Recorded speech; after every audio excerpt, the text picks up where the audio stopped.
करते थे और बाहर का काम भी नहीं। कावेरी जी ने अपनी बेटियों से कहा कि वो प्रेगनेंसी का बहाना बनाकर अपने पतियों को सबक सिखाए। अब सुनिए आगे। मम्मी, आपने जैसा कहा था हमने वैसा ही किया, लेकिन देखिए ना, विवेक का हाल तो वैसा का वैसा ही है। घर में ना सुबह का नाश्ता बनता है और ना खाना। नौकरी पर जाने की बात करूं तो खाने को दौड़ते हैं मुझे। हाँ मम्मी, मैंने भी सुमित को कितनी बार कहा कि अगर नौकरी नहीं करनी तो कोई छोटी सी दुकान ही खोल लो, घर का खर्चा कैसे चलेगा। देखो दोपहर के 12 बजने आए और जनाब अभी तक सो रहे हैं। हाँ मम्मी, ईशा और सुहाना ठीक कहती हैं। अविनाश का भी यही हाल है। जब मैंने अपनी प्रेगनेंसी के बारे में कहा तो मुझसे कहने लगा, अरे दूसरी लड़कियां तो 9-9 महीने तक नौकरी करती है, बस डिलीवरी के टाइम छुट्टी लेती है। मोहिनी, तुम भी नौकरी करो। अब मुझे कहाँ नौकरी मिलेगी। मम्मी बताओ अब मैं क्या करूँ। हे भगवान, क्या सोचकर घर जमाई दामाद लाई थी मैं कि मेरी बेटियां मेरे पास रहेंगी और खुश रहेंगी, लेकिन इन आलसी दामादों ने तो हमारी जिंदगी को भी प्रॉब्लम में डाल दिया है। मैं तो कहती हूँ मम्मी, हम लोग वापस अपनी जॉब पर जाना शुरू कर देते हैं। बता देते हैं इन लोगों को कि हमने प्रेगनेंसी का बहाना किया है। नहीं नहीं बेटा, ऐसी गलती भी मत करना। अगर तुमने ऐसा किया तो इन तीनों की आदत और ख़राब हो जाएगी। अरे आज नहीं तो कल कभी तो तुम प्रेग्नेंट होगी, तब वापस यही प्रॉब्लम आएगी। तब क्या करोगी तुम तीनों। हाँ मम्मी, आपकी बात तो बिल्कुल सही है। इन लोगों को तो सुधारना ही पड़ेगा। लेकिन कैसे? अपने बच्चों के आने की खबर सुनकर भी इन लोगों पर कोई असर नहीं हो रहा। पैसे कमाने के लिए घर से बाहर निकलना ही नहीं चाहते ये तीनों।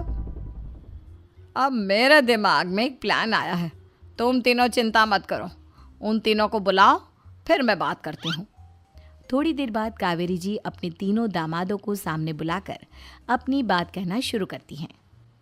अविनाश, सुमित और विवेक, देखो बेटा, मैं ना तुम तीनों से बड़ा प्यार करती हूँ, इसीलिए तो तुम्हें घर जमाई बना कर रखा है मैंने। अरे मम्मी जी, सीधे सीधे कहिए ना, क्या बात है। प्यार तो हम भी आपको बहुत करते हैं। अरे मम्मी जी, आपकी इज्जत भी बहुत करते हैं। अरे भाई, आपके जैसी सास और कमाने वाली बीवी सबको मिलती है क्या? हाँ मम्मी, विवेक और सुमित ठीक कह रहे हैं। आपकी बेटी से शादी करके मेरी तो ज़िंदगी ही अच्छी हो गई है। जानती हूँ मैं, और ये भी जानती हूँ कि तुम तीनों अपने अपनी बीवियों से बहुत प्यार करते हो। बेटा, बात ऐसी है कि हमारे कुल गुरु ने कहा है कि प्रेग्नेंट होने के बाद मेरी तीनों बेटियां शुरू के 4 महीने हमारे गांव में जाकर रहेगी, जहां मेरे चाचा जी रहते हैं। अरे लेकिन क्यों मम्मी, गांव में जाकर रहने की क्या ज़रूरत है इन तीनों को। वो क्या है ना बेटा, हमारे परिवार को एक श्राप है। अगर मेरी बेटियों ने यहाँ पर बच्चा पैदा करने की कोशिश की तो उनके बच्चों को कुछ भी हो सकता है। इसलिए अब से लेकर 4 महीने पूरे होने तक इन्हें गांव वाले घर में रहना पड़ेगा। हाँ तो इसमें प्रॉब्लम क्या है मम्मी जी, हम भी वहाँ जाकर रहेंगे, पिकनिक मनाएंगे। अरे भाई, बीवी जहाँ हम भी वहाँ। हाँ यार, आइडिया तो बहुत अच्छा है। शहर की ज़िंदगी में रह रहकर परेशान हो चुके हैं, अब कुछ दिन गांव में बिताएंगे। तुम लोग समझने की कोशिश क्यों नहीं करते। तुम में से कोई भी वहाँ नहीं जा सकता, और मैं यहाँ रहूँगी ना तुम तीनों के साथ। 4 महीने की तो बात है, उसके बाद ये तीनों ही लौट कर आ जाएंगी।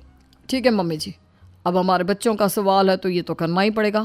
कावेरी अपनी तीनों बेटियों को कुछ दिन के लिए घर से बाहर कहीं दूसरे शहर में रहने के लिए भेज देती है। कुछ दिनों के बाद, अरे मम्मी जी, बहुत दिन से पिज्ज़ा नहीं खाया, मंगवाइए ना। क्या बताऊं बेटा, पहले तो बेटियां खर्चा दे देती थी क्योंकि उनकी नौकरी थी, लेकिन अब तो मेरे पास पैसे ही नहीं बचे। थोड़े बहुत पैसे हैं जो बच्चों की डिलीवरी में काम आएंगे। लेकिन मम्मी जी, आपकी बेटियों को वापस आने में तो अभी बहुत वक्त बाकी है। वही सोच सोच कर परेशान हो रही हूँ। सोच रही हूँ कल से दूध भी बंद करवा देती हूँ। अब दूध वाले को देने के लिए पैसे भी तो नहीं है ना। अरे नहीं नहीं मम्मी जी, अगर दूध भी बंद करवा दोगी तो मुझे चाय कहाँ से मिलेगी, और चाय के बिना मैं तो मर ही जाऊँगा। क्या करूँ बेटा, इसके अलावा हमारे पास कोई ऑप्शन नहीं है। मेरे पास पैसे ही नहीं बचे। इस तरह कावेरी जी धीरे धीरे अपने तीनों दामादों को पैसे देना बंद कर देती हैं और घर में खाने पीने की चीज़ें लाना भी बंद कर देती है।